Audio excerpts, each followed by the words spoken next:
everyone, and welcome to SUNUP. I'm Lyndall Stout.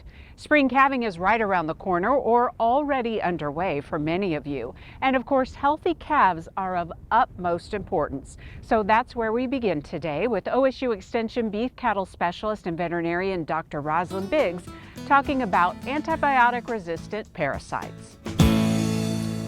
As we go into spring, it's a good time to think about your processing procedures and treatment plans related to those. One thing that we're taking a close look here at Oklahoma State is anthelmintic, which is a fancy name for dewormers, and the potential resistance that is developing in our internal parasite populations. We had some preliminary studies with a group at the College of Veterinary Medicine, and those indicated, a very small study, but indicated there's apparent resistance across the state of Oklahoma in our cow herds. So based on that information, we are working to get a bigger population and take a look at various types of cattle, whether parasite resistance is apparent there as well. And so we encourage producers across the state, as you think about your deworming protocols into the spring, what this research study involves is cooperating with your local extension educator, and we take 2 sets of samples. Fecal samples are then sent to the laboratory, and you use the regular product. There's no cost to the laboratory testing.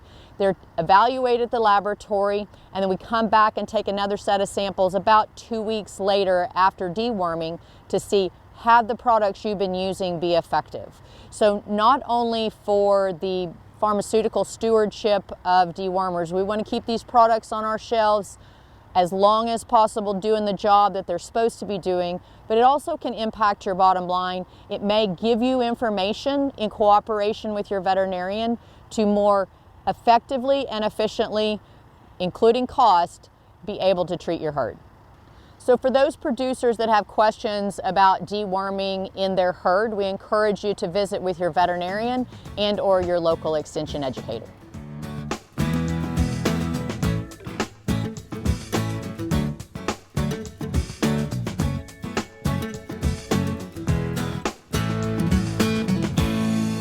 Welcome to the Mesonet Weather Report. I'm Wes Lee.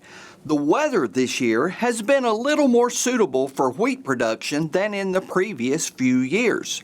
Oklahoma is somewhat unique in that much of the wheat planted is used for dual purposes. That means it is grazed up to a point, then animals removed, and a grain crop is produced and harvested. It is important for dual-purpose wheat to remove cattle at the right time. Too early, and it impacts daily weight gains, and too late, it dramatically impacts grain production. The best time to pull cattle corresponds with what is called the first hollow stem.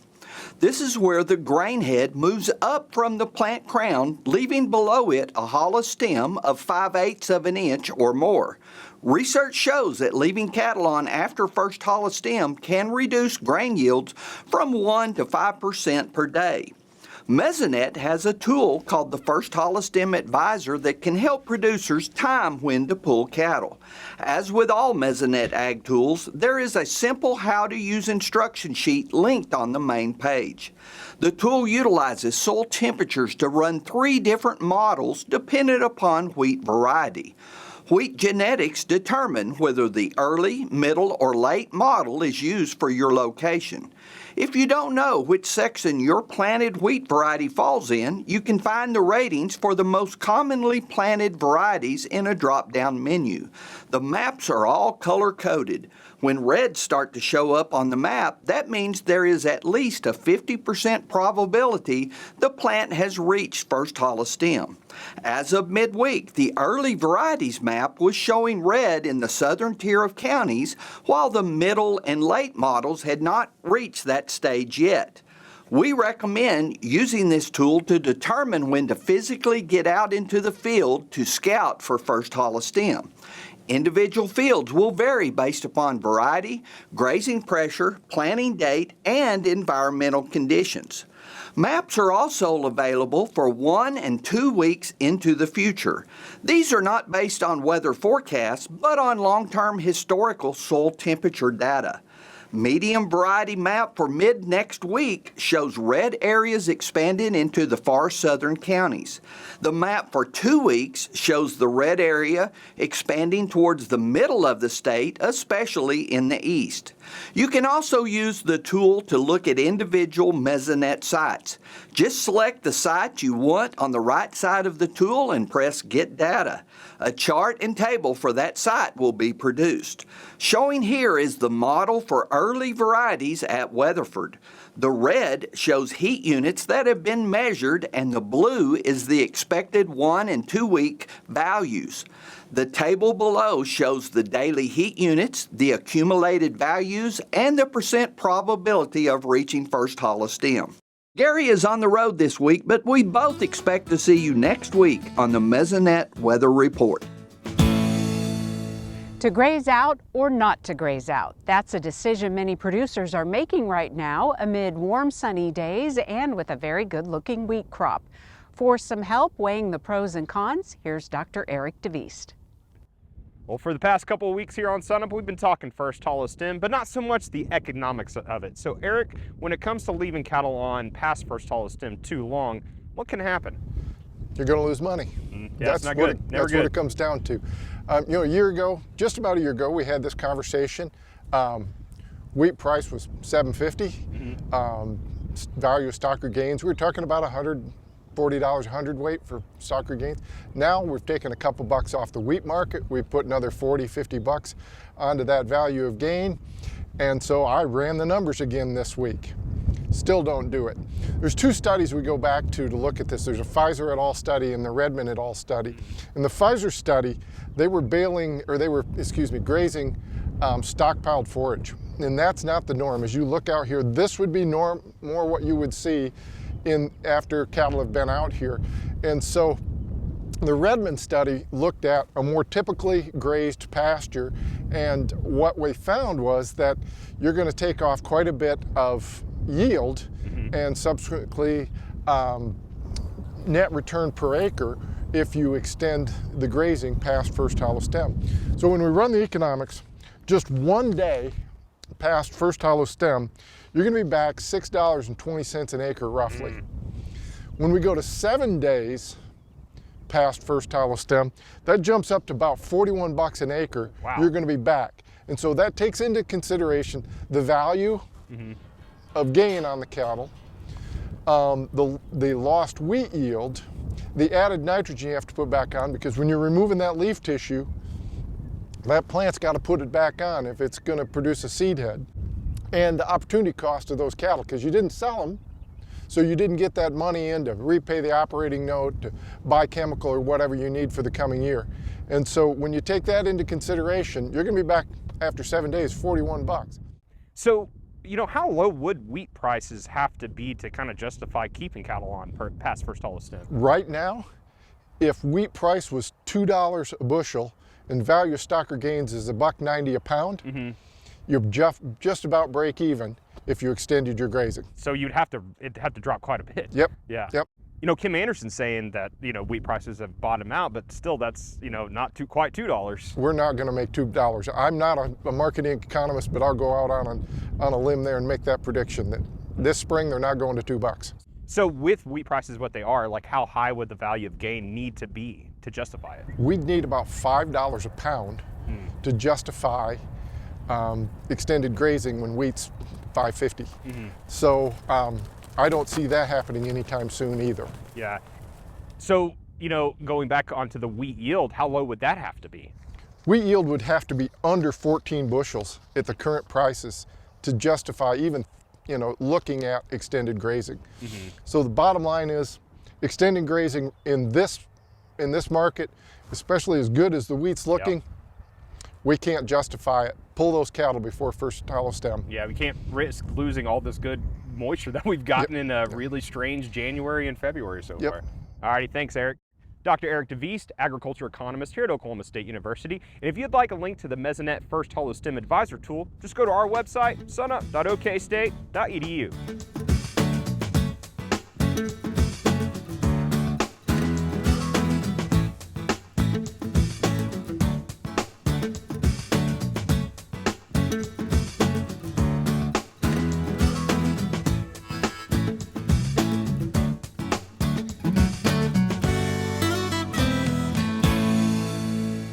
Good morning, Oklahoma, and welcome to Cow-Calf Corner. This week's topic, we address when to assist with calving. And as we make this decision, we come upon our cows, we're checking them this time of year in calving season. It can lead to anxious moments as we're trying to make that decision. So we go through some of the basic things that happen during the calving process. We start by just addressing the 3 stages of parturition. The first one is the dilation of the cervix in the cow. Now this one is variable in length. It can happen over the course of days or it can happen over the course of hours. We may not notice anything going on with that cow, or we might notice a mucus string hanging from her vulva. We may notice a cow that has a little less appetite or separates herself from herd mates, maybe gets off by herself, but that's phase 1. Stage 2 is the actual delivery of the calf. And this is the one we'll talk most about with regard to making this decision of whether or not we need to help. Stage 3 of parturition is actually the cow just delivering the placental membranes, or the afterbirth as we commonly call it. Usually happens within a few hours after the birth of the calf. So stage 2 is what we're going to focus on relative to making this decision. Stage 2, that actual delivery of the calf, a lot of things happen here. You've got a cervix that's dilated. You have got a water bag that becomes apparent, which most of the text will say is the time you really want to start your clock. At the beginning of stage 2, when you see that water bag, it's going to become apparent through the water bag. In a normal presentation, you're going to be able to see the front feet with dew claws pointed down and split between those front hooves, and a nose of that calf right behind those through the water bag. And this is when a cow really goes into a lot of active contractions and starts to work to push that calf out. Most current data tells us that a healthy cow with a normally presented calf is going to complete the delivery of the calf process within about 30 minutes. And a heifer, by that same token, healthy, normal presentation of the calf, everything going well, she's typically going to complete that delivery within an hour. So those are good rules of thumb to follow. What happens whenever we go off the rails? Because in a perfect world, we'd live with our cows and heifers every minute of every day while they're calving. We would know exactly when stage 2 started. We'd set our clock, we'd time this, but in reality, we come upon heifers and cows, and sometimes it's apparent that they're straining, they're laying down, they're trying, and maybe we never see a water bag or any front feet or nose of a calf. In other cases, maybe we are there at the onset and we're getting to the end of those timelines that are our general rules of thumb. A couple things to keep in mind. Not every cow and not every heifer runs that same course of time. But if we reach a point where we can tell that this process has been delayed, if we are pretty certain that things are taking too long, and maybe we're not seeing signs of a normal presentation, it's a good idea to get that heifer or cow in and actually proceed to the point of an examination and see if nature's going to run its course, or if there's something we can do as producers to actually help. Final thought on this, as we come upon heifers and cows in this process, starting too early and intervening and stressing the cow and causing some kind of disturbance can actually slow down uterine contractions and cause delay in this process. But by the flip side of that coin, waiting too long can lead to a dead calf or potentially a weak calf if we don't assist with that delivery soon enough. So good judgment's the result of experience. I hope this helps, and thanks for joining us on Cow-Calf Corner.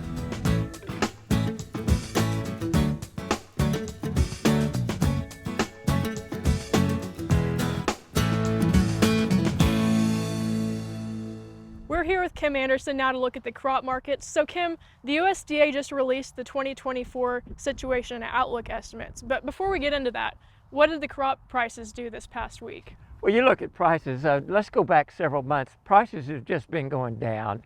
Look at wheat, go back to October, we were up above $6. We come into Thanksgiving, that time period, peaked out around $5.80. We're down to around $5.30 right now. If you go out to the Panhandle, it's about the same price, slightly lower for current prices. Down in central, southern Oklahoma, about 30 cents less than that. Forward contracting wheat for harvest delivery, about $5.20. Remember, the average wheat price over time is about $5.80. Looking at corn, December corn prices were $4.70. They're down off about 50 cents, down to around $4.10, $4.13 right now. You can forward contract for 24 delivery of corn for $4.40. Soybeans, that was our poster child until we got into November, December time period. Peaked out around $13.25. We've knocked $2 off the bean prices, especially over the last month and a half. We're down to around $11.25 for beans now. Forward contracting beans for harvest delivery around $10.90. The average soybean price during harvest is around $10.80. Cotton prices have been going up. We're up to current cotton prices on the board around 94 cents. Take off 2 or 3 cents for that, you got around 91 in Oklahoma. For 24 cotton, 84 cents on the futures market. That gives us about 81, 82 cents contract for coming into the 24 harvest. So let's go back to the USDA release. What did that tell us? Well, we got our first numbers looking out into the 24-25 marketing year for wheat, corn, beans, and cotton. Let's look at all the numbers for wheat. There's a lot of numbers here. Planted acres, 47.5 million acres compared to 48.8 last year, so down about 2%. Production, though, because we've got good weather right now, we've got moisture, the crop's in relatively good condition, around 1.9 billion bushels estimate compared to 1.8 last year. Ending stocks projected to go up from 658 million bushels to 720, so lower wheat prices. Corn, now it's a long time out to corn and beans, where wheat we're going to be harvesting in June. Let's just look at the ending stocks. For corn, 2.17 billion bushels for this year's crop. They're looking at that go up about 2.5 billion for next year. That's low corn prices. Soybeans, 420 million bushels projected for 24. That's up from 315 million this last year. When you get into cotton, let's look at all of those numbers. Acres, 10.7 million acres. That's up from 10.2 million last year. Production, 15.2 million bales. That's up from 12.4 this last year. And ending stocks for cotton, looking at going up from 2.8 million bales up to 3.5. You would expect lower cotton prices, but what have we seen over the last week? We've seen those prices going up. Yeah, so how is the estimates going to impact farmers' decisions in the next few weeks? Well, farmers are going to look at the pre-release estimates, which we've been talking about, compare them to USDA estimates that was released yesterday. The whole market's going to look at that, and that'll give us a starting point for prices going out. There's a lot that's going to happen between now and the 24 harvest. All right, thanks, Kim. We look forward to catching back up with you next week. Kim Anderson, Crop Marketing Specialist here at Oklahoma State University.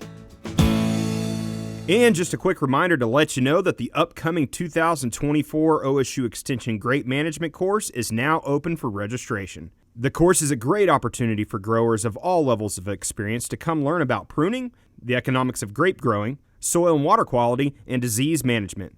The first course will be on March 7th at the Cimarron Valley Research Station in Perkins, and the deadline to register is February 23rd. For more information about this event, just go to sunup.okstate.edu.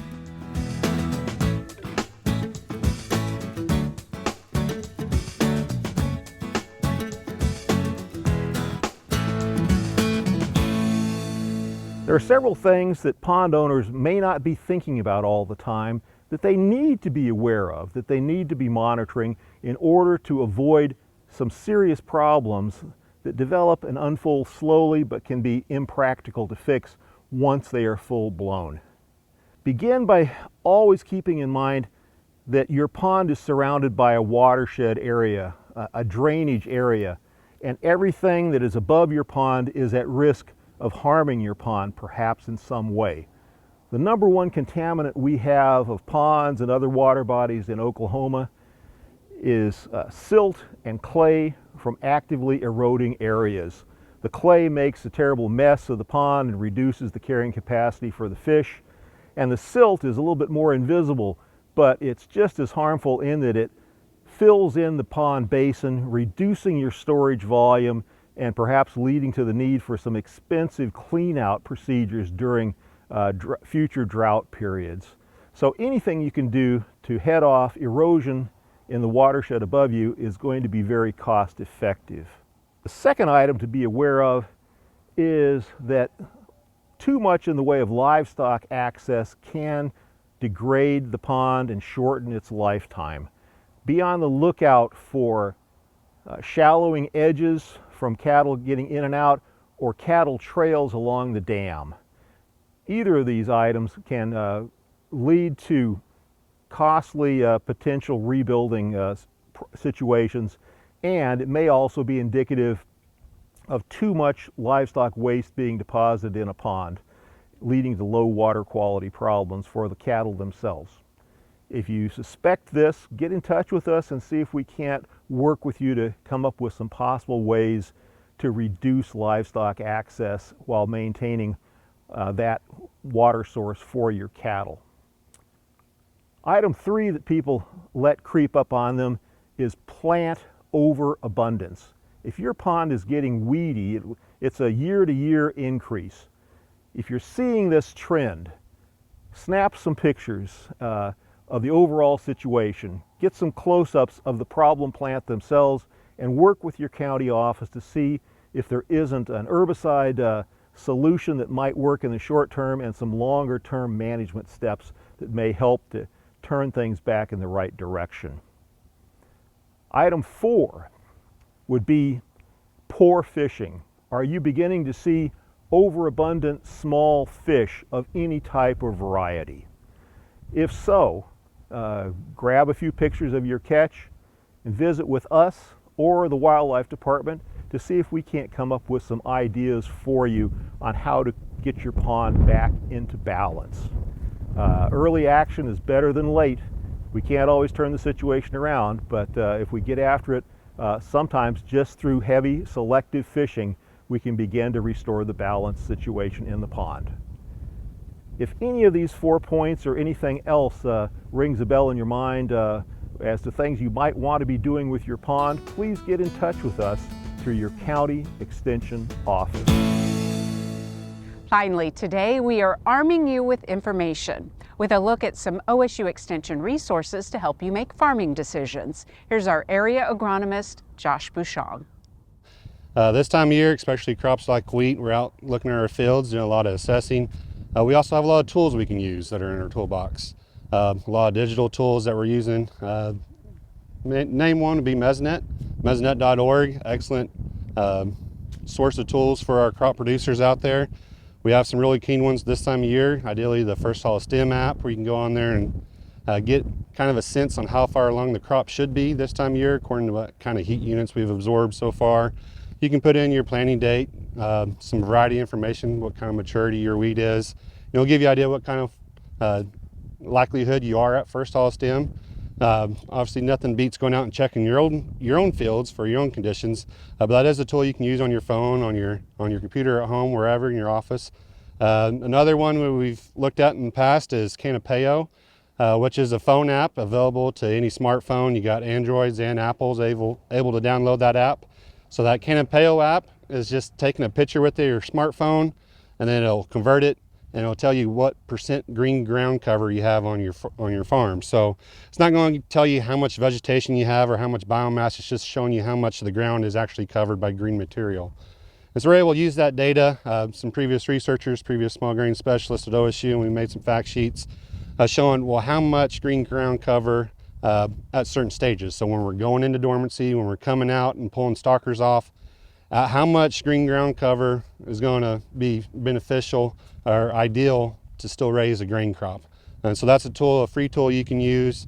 Some other tools out there, especially for nitrogen management. We still have Green Seeker technology through Trimble. You can go out there with the enriched strip. You can either use it just as a yes/no. If you have just a bag of urea in a can or a cup, a Eskimo Joe's cup or whatever, make you a spot that's high in nitrogen, and you can visually see if there's a difference. If there is no difference, you don't need to top dress the field. But as far as determining maybe a more economical top dress rate for your nitrogen, we do have that tool at all of our OSU Extension offices, have it available to them. We can go out there, we can sense with that sensor the spot that's not limited to nitrogen and the rest of the field, and we will use your planting dates and the growing degree days calculator and determine what kind of yield potential we have without more nitrogen, what kind of yield potential we have in that area that's not limited in nitrogen, and come out with the economical top dress rate. So there's a lot of tools we can use this time of year in our wheat. Most of them are all free through Extension. Just go by your local county extension office and we'll be able to help you any way we can. There's also obviously a lot of resources online through our fact sheets to find out more in detail. So to find all those resources, either the apps or the fact sheets or any of those other methods, we'll have all those resources on the SUNUP website at your convenience.